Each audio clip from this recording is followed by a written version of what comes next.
power bad government in Nigeria. Nigeria Watch, the only media that have been consistent speaking against the bad government and for the purpose for reformers. Nigeria Watch, yo.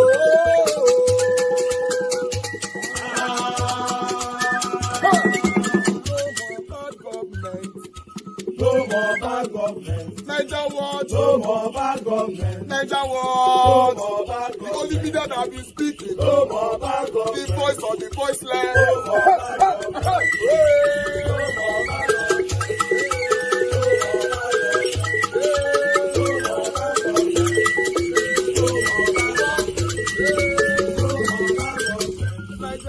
No more bad for the poor. No more bad government. Nigeria Watch. No more bad government. Nigeria Watch media. No more bad government. No more bad government. No more bad government. In Nigeria. No more bad government. No more bad government. No more bad government. The only media. No more bad government. The number one media in Nigeria. No more bad government. That have been speaking against government. No more bad government. Nigeria Watch. No more bad government. Nigeria Watch, yo. The voice of the voiceless. The voice of the voiceless.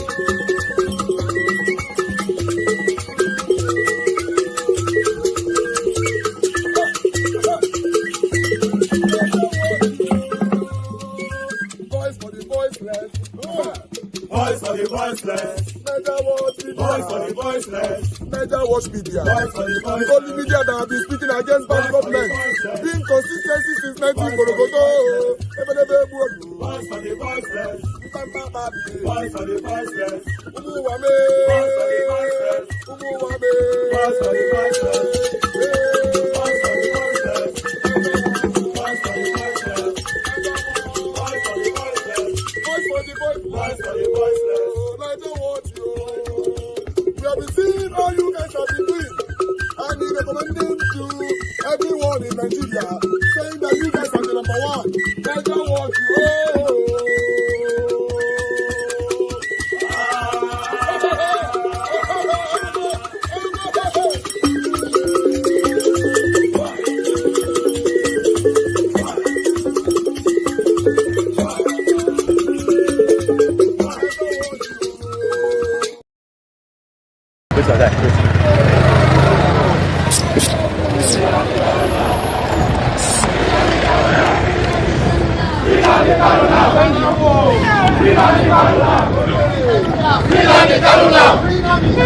Nnamdi Kanu now.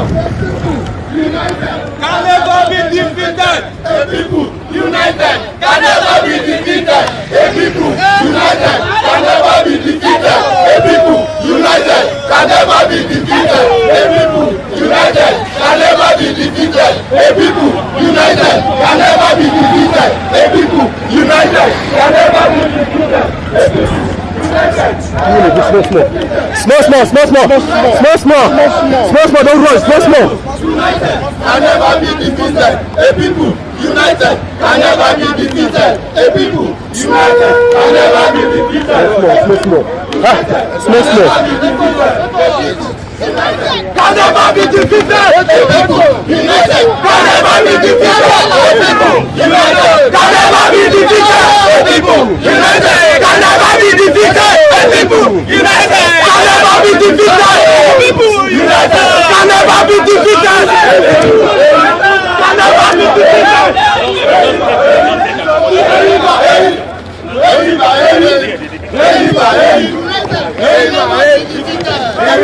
United can never be defeated. People united can never be defeated. People united can never be defeated. People united can never be defeated. People united can never be defeated.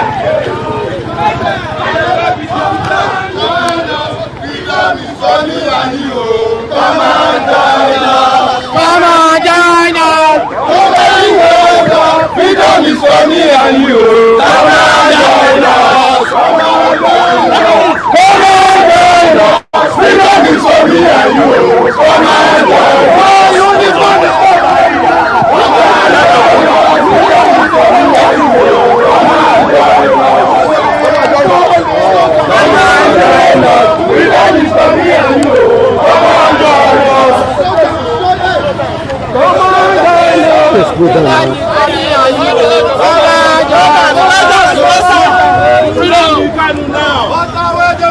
Nnamdi Kanu now. What are we demanding? Nnamdi Kanu now.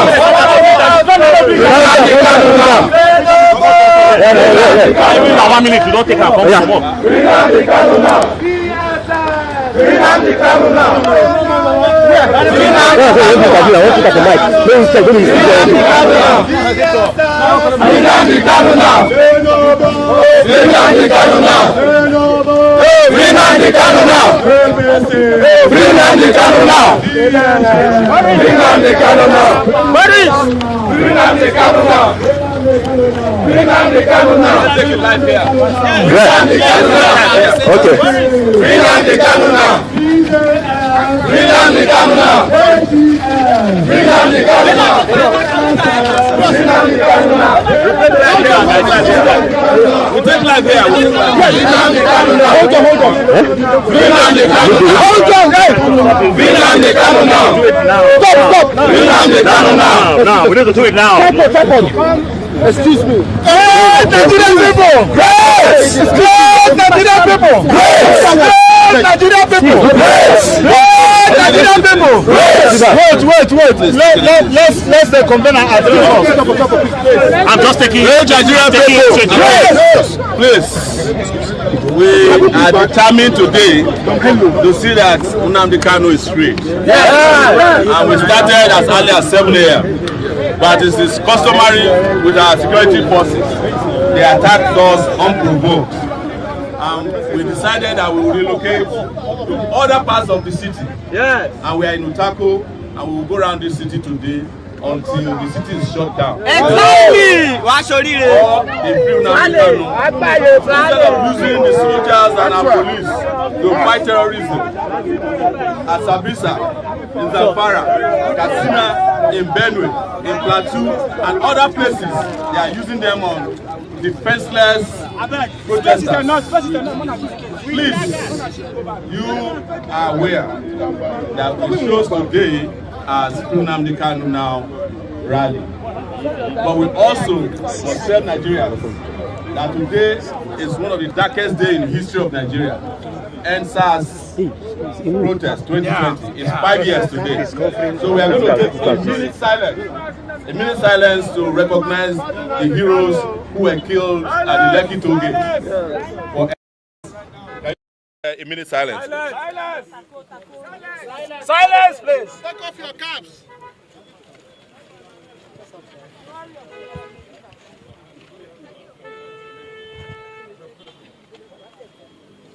May their souls continue to pursue their oppressors. Amen.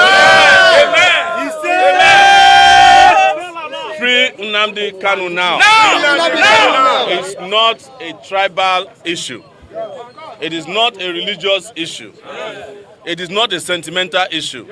It's a social justice issue for us.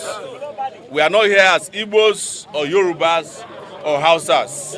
In fact, if you look around very well, there are a lot of Igbos, there are a lot of Hausas and Yorubas.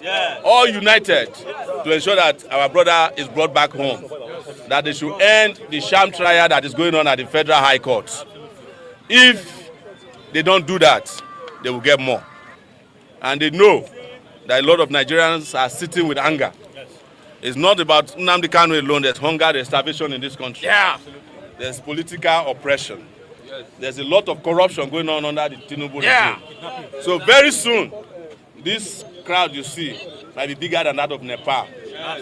Let the people be moving. Free Nnamdi Kanu now. Free Nnamdi Kanu now. Free Nnamdi Kanu now. Free Nnamdi Kanu now. Free Nnamdi Kanu now. Free Nnamdi Kanu now. What are we demanding? Free Nnamdi Kanu now. What do we want? Free Nnamdi Kanu now. What are we saying? Free Nnamdi Kanu now. Free Nnamdi Kanu now. Free Nnamdi Kanu now. Free Nnamdi Kanu now. Free Nnamdi Kanu now. Free Nnamdi Kanu now. Free Nnamdi Kanu now.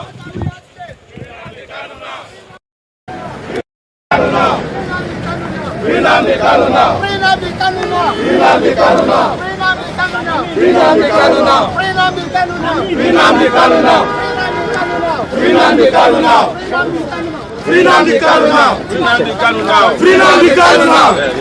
A people united can never be defeated. A people united can never be defeated. A people united can never be defeated. A people united can never be defeated. A people united can never be defeated. A people united can never be defeated. Freedom can never be defeated. A people. Nnamdi Kanu. We are protesting that Nnamdi Kanu should be released. Okay. And because he never committed a crime. 5 different courts, both national and international, including Court of Appeal, has ordered for his release. So what is he doing there? Why should you leave what court ordered and be doing something court has condemned? Yes. Court said releasing Nnamdi Kanu, you refuse to release him. Court convicted somebody and said this person should die by hanging, you release him. What country are you building? Court said this person never committed anything, release him. You said no, he has committed something. Court said condemn this person. You should die by hanging. You said no, you should release him. And this is not the country. The country is beyond the president. He is the president today, does not mean that he will be the president tomorrow. We are calling on freeing Nnamdi Kanu and some other political detainees.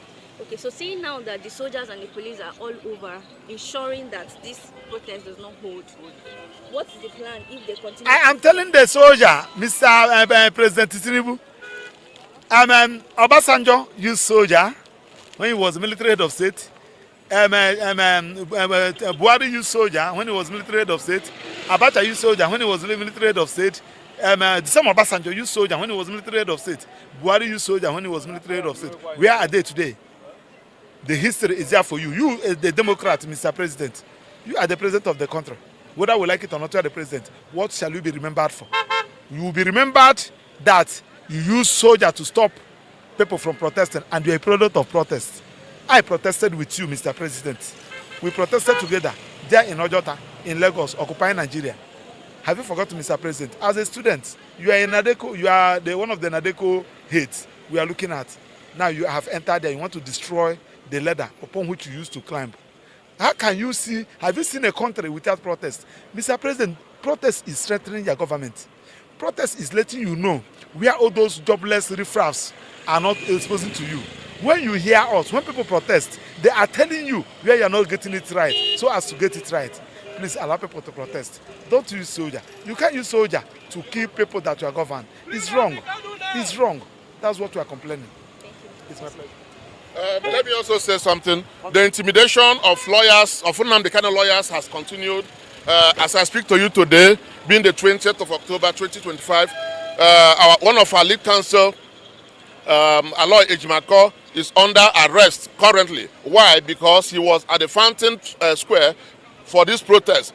The younger brother of Nnamdi Kanu is also under arrest. That is talking about Prince Emmanuel Kanu. He's under arrest at the FCT command. They are looking for the lawyers of Nnamdi Kanu.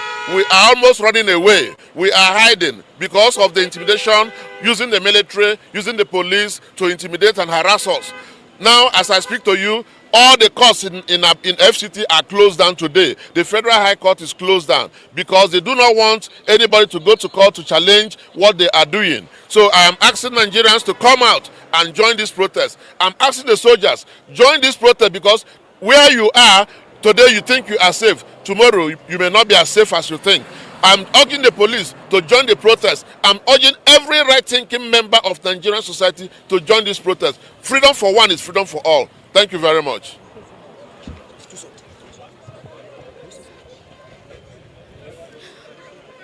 Hello guys, my name is Blessings, reporting live from Abuja. We are here at Utako, where the protest is ongoing for the free Nnamdi Kanu, and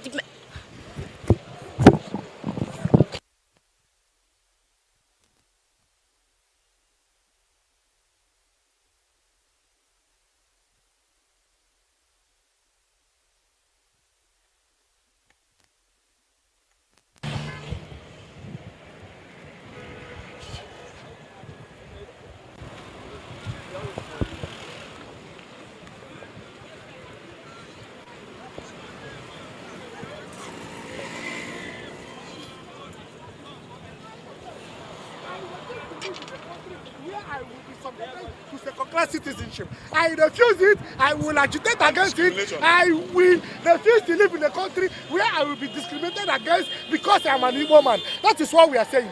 You and I, we are in this country. When Burantai said they under the guise of non-kinetic approach, Burantai said they were rehabilitating Boko Haram members.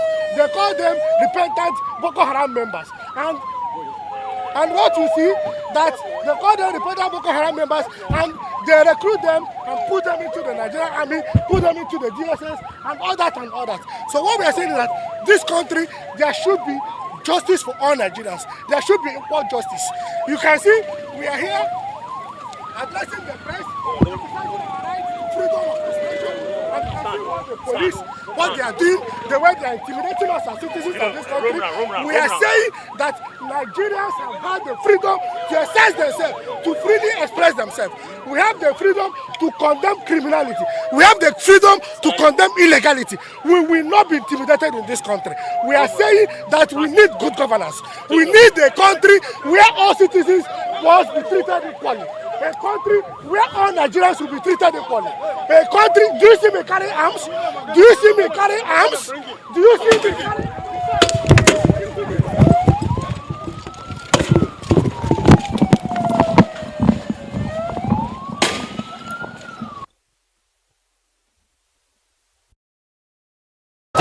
Move it! Just move it! Come, let's go! Come! Move your shoe!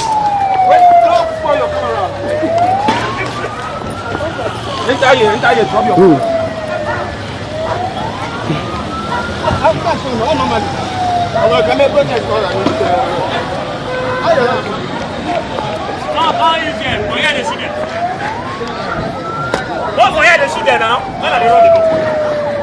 Where the boss? Where the boss?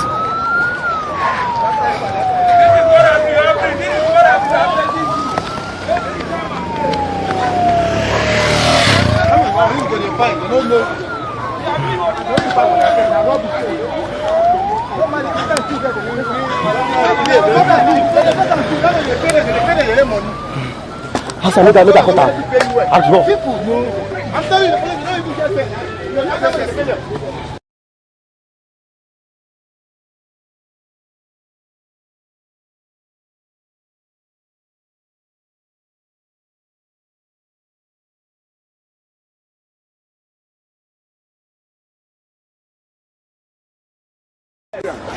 A common Nigerian doesn't have a voice in his own country. Throwing checkers. Let's stay together. Let's stay. Yeah.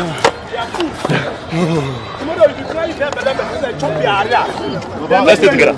Come here, no one. Tomorrow if you cry. Sure.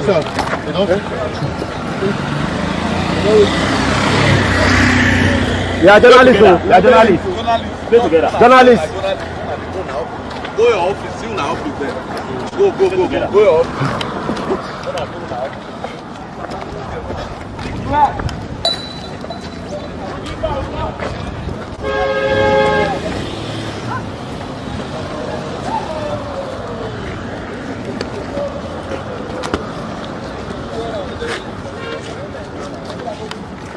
Axa.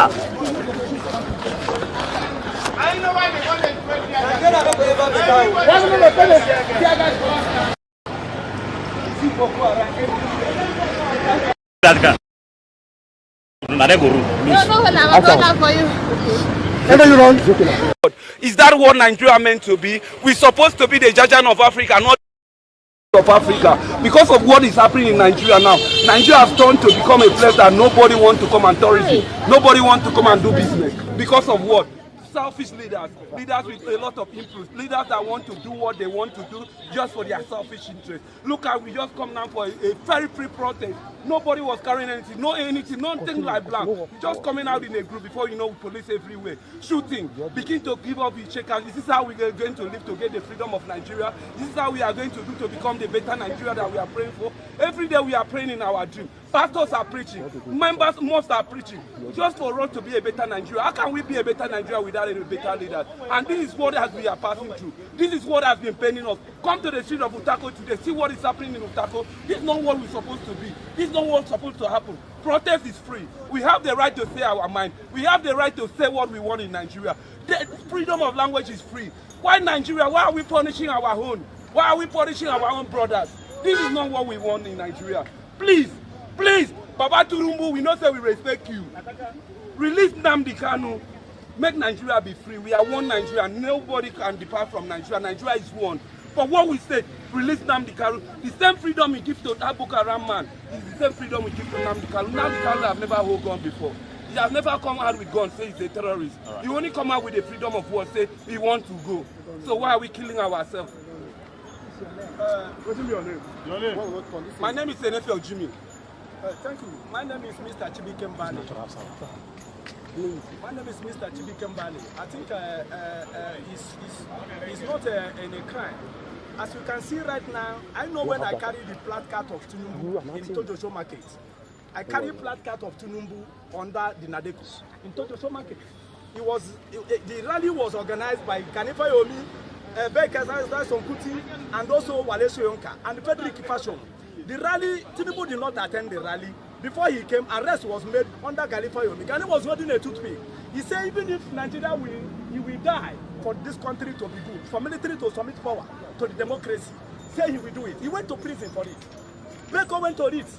And the Tinubu did not have. Before he came, arrest was done. We all run away. I carry the placard to support the Nadeko for freedom of movement. So why are we saying this? Nigeria, Nnamdi Kanu has never agitated anything that is wrong. Is it because he named Biafra? What go straight to the point, what he's saying. He's saying that the equity and justice should let Nigeria has what is called freedom of living and also freedom of going. Why my children will be going to a primary school that I can 10,000, 5,000, while your children is in abroad? Let there be equity and justice. Is it not what the demand of the young man? Please release him. Release him. He did nothing. The Igbo's leader has been kept silent. Please release this man for the sake of Nigerians, north, west, south, and east. Release him. We are not. My name is Mr. Chibi Kemba. We are not asking you for anything better. Please release him, Nnamdi Kanu. We are not against the government. Thank you. God bless Nigeria. Well, no bless again. I want to walk on.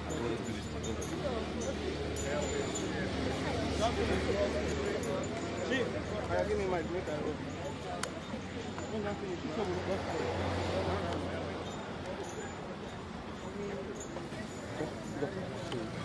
Don't go. Don't kill them. Don't come on your voice. Answer. Don't go. Don't go. Don't come here.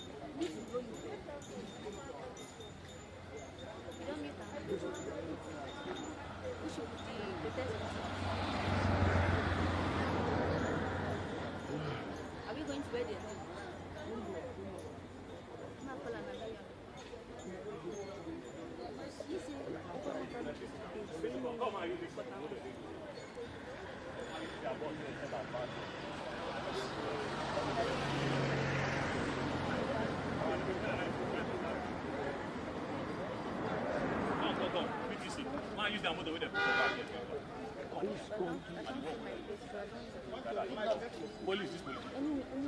No, Natiagas between you, just between you, nothing, Natiagas. Eat you, and Natiagas, no, you don't eat you, just the only.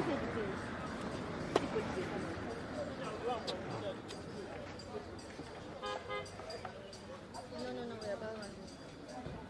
I don't know the fact. I don't know.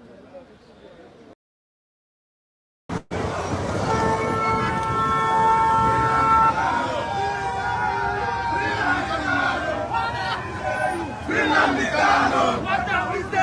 Free Nnamdi Kanu! Free Nnamdi Kanu! Free Nnamdi Kanu! Free Nnamdi Kanu! Free Nnamdi Kanu! Free Nnamdi Kanu! Free Nnamdi Kanu! Free Nnamdi Kanu! Free Nnamdi Kanu! Free Nnamdi Kanu! Free Nnamdi Kanu! Free Nnamdi Kanu! Free Nnamdi Kanu! Free Nnamdi Kanu! Free Nnamdi Kanu! Free Nnamdi Kanu! Free Nnamdi Kanu! Free Nnamdi Kanu! Free Nnamdi Kanu!